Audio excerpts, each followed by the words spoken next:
코스피가 5,000포인트를 돌파한 지 한 달 만에 6,000선을 돌파했습니다. 국내외 주요 증권사들은 올해 코스피 상단을 이미 7,000선에서 많게는 8,000선까지 상향 조정했다고 합니다. 다만 상승세가 대형주 특정 종목에 쏠려 있고 B2 규모도 빠르게 느는 점 때문에 가파른 상승세가 숨고르게 들어갈 수도 있다고 하네요.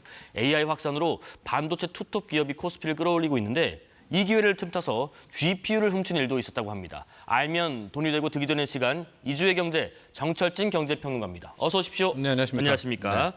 자, 코스피 6,000 견인을 했습니다. 이번에도 삼성전자와 SK하이닉스인가 싶은데 조금 전에 이 주식시장과 또 연관이 큰 자사주 초각 의무화가 포함된 3차 상법 개정안이 국회 본회의를 통과했다고 합니다. 이에 대한 평론도 잠시 들어보고요. 우선은 코스피 6,000 견인, 역시 삼성전자와 SK하이닉스였나요?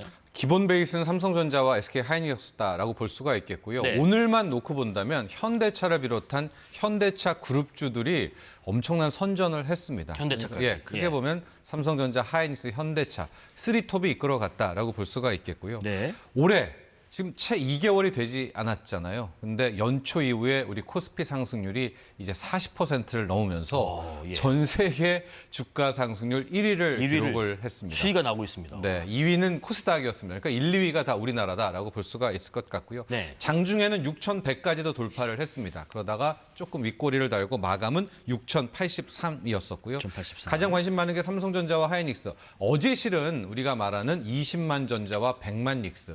실은 이제 판타지라고 이야기를 했었거든요. 근데 어제도 살짝 갔다 왔고 오늘은 종가로 다 완벽하게 만들어냈습니다. 삼성전자가 20만 3,500원, 그리고 SK하이닉스가 101만 8,000원으로 끝나면서 이제 20만 전자, 100만 닉스 그 다음 목표치를 정해야 된다라고 볼 수가 있는데요. 네. 다만 수급을 좀 놓고 보면 조금 깨름직한 측면은 있습니다. 어떤 면이에요? 외국인 투자자가 계속 팔고 있고요. 연초 이후 올해만 벌써 10조 원 이상 한국 주식을 팔고 있습니다. 네. 오늘도 1조 넘게 거래소에서 팔았었는데 그럼 이 물량을 지금 누가 받고 있느냐? 지금 누가 한국 주식을 사고 있느냐? 개인입니다. 개인, 직접 투자를 하시는 개인도 우리 주식을 사고 있고 요즘은 개인 투자자들이 ETF로 들어가거든요. 네. 근데 이 ETF의 수급은 기관 투자 레벨 중에 금융 투자라는 항목이 있거든요. 이제 그 항목에서 주로 ETF가 잡히게 되는데 오늘도 전형적으로 산 주체가 어디였느냐? 개인 그리고 금융 투자. 역시 ETF죠. 그리고 이제 연기금이 좀 그나마 샀다 팔았다 하게 되면서 지금 한국 주식을 사고 있는 것은 우리 개인들의 힘이다라고 보셔도 과언이 아닐 것 같습니다. 외국인들의 대량 매도, 우리 개인의 대량 매수. 네. 가 바치고 있는 상황에서 증권가에서 앞서 말씀드린 것처럼 코스피 상단 목표치를 7,000 이상으로 이미 올렸다. 네. 많은 데는 뭐 8,000까지 올린 데도 있고요. 네. 지금까지 추이를 보고 그렇게 잡은 건지 아니면 7,000 이상 갈 만한 상승 여력이 이 반도체주 말고 다른 것도 있는 건지 싶습니다. 기본적으로 반도체죠. 예. 삼성전자와 SK하이닉스의 이 성장성과 이 실적의 개선이 하루하루가 지나면서 이게 놀라울 정도로 더 커진다라는 겁니다. 네. 쉽게 생각해서 이 메모리 가격이 원래 분기당 30% 오를 거야라고 예측을 한 겁니다. 매 분기당. 그러다가 실제 보니까 40% 오를 거야, 50% 오를 거야라고 하다가 이제 간밤에 맥쿼리 증권이라는 곳에서 한 분기당, 그러니까 올 1분기가 작년 1분기 대비 이 소위 말하는 메모리 가격이 100% 오를 100%요. 것이다라는 이제 전망을 네. 내놓으면서 어떤 이제 목표 주가를 내놨냐? 삼성전자를 34만 원. 지금 20만 원인데 네. 34만 원이고요.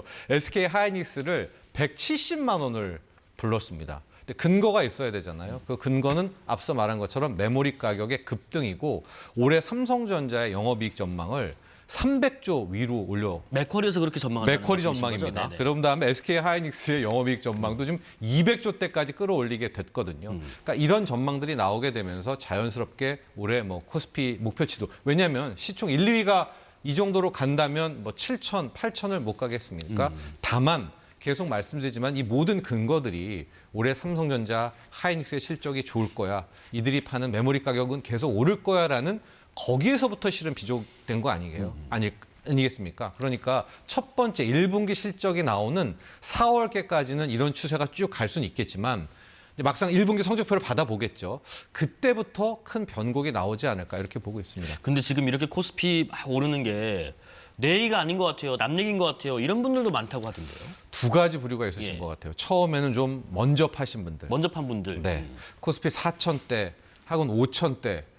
그리고 이제 못 들어가죠. 만약에 4,500, 5,000대 파신 분들은 그 외에 이거 장을 못 들어갔을 텐데 뭐 자고 나면 이러 상승하고요. 요즘 MZ들은 돈 복사 뭐 이런 표현 많이 쓰지 않습니까? 그냥 넣어두기만 했는데 돈이 계속 커지게 되는 이런 상황이어서 이분들의 마음이 아프신 것 같고 아예 좀 주식이 관심이 없는 분들도 이게 3천 갈 때만 해도 곧 떨어지겠지. 4천 갈 때만 해도 남일이었다고 하다가 5천, 근데 6천까지 가버리니까 이런 분들은 좀 많이 답답해하고 계시는 것 같습니다. 그리고 또 코로나 때 이제 이 반도체 말고 다른 종목에 넣었다가 아직 그것이 회복이 안 된 분들도 좀 사정이 비슷하시겠네요. 그렇죠. 근데 이제 그분들 같은 경우에는 그러니까 손절을 안 하시고 그러니까 2021년대를 끌고 오셨던 분들이 하나가 있고요. 네네.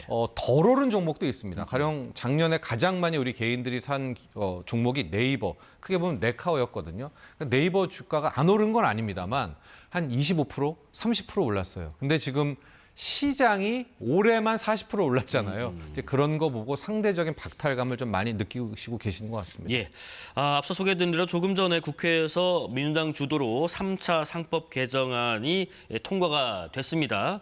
이번에 통과된 개정안 내용의 핵심이 보시는 것처럼 기업이 취득한 자기 주식을 1년 이내에 반드시 소각해야 한다는 이 부분인데 이 부분이 우리 증시에 어떤 영향을 미칠 수 있나요? 그렇죠. 1차 상법 개정안이라는 게 이사회의 충실 의무였었잖아요. 네. 회사뿐만 아니라 주주에 충실해야 된다. 2차 상법 개정이 배당소득 분리과세.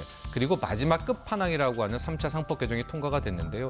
표에서 보시는 것처럼 자사주 소각을 의무화한다라는 겁니다.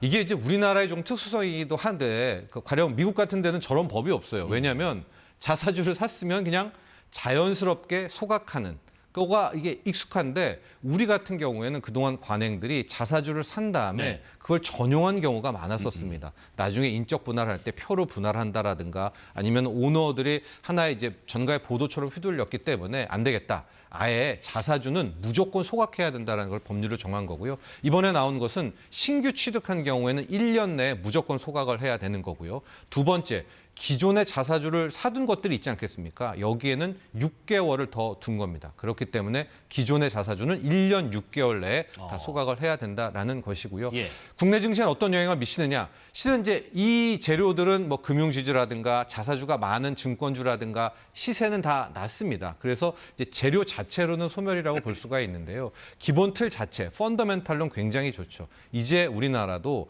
자사주는 무조건 소각해야 된다라는 굉장히 선진 개념이 아예 패턴화 익숙해졌다라고 볼 수가 있겠고 쉽게 생각하면 우리가 EPS라는 표현을 많이 쓰거든요. 네. 주당 순이익이 어때? 주당 순이익. 그런데 자사주도 일종의 주식 수잖아요. 그거를 소각해서 태워버린다면 이제 EPS 자체가 커지는 큰 어떤 성장이 없어도요. 그런 어떤 실적 지표면에서의 개선도 이뤄낼 수 있는 그런 부가적인 뭐 효과도 있습니다. 그러면 일부 호재라고 그렇죠. 예. 뭐 나쁘진 않죠. 볼 수가 있겠네요.